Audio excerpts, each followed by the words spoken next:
Hi guys, it's me, Laura. I'm in my son's kitchen doing the grandbaby thing this week, and I always love to use different things that I don't have at my house that I absolutely fall in love with. And his pot set is the bomb. So I love it. It's the Cuisinart. So this is a 1.5 quart, I think, but my son got this out because the frying pan was dirty and he didn't feel like washing it. Of course, he's a boy.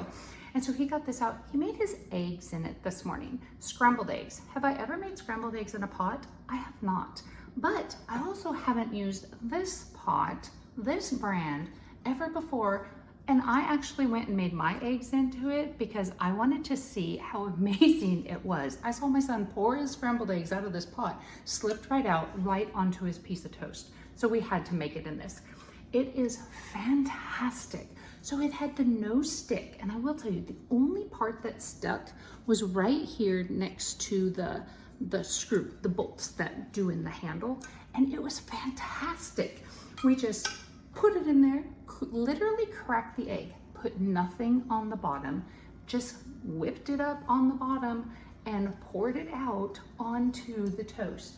It was wonderful. So if you are in need of a new pot set, or even if it's just one size, I totally would recommend this one. It even has a lid.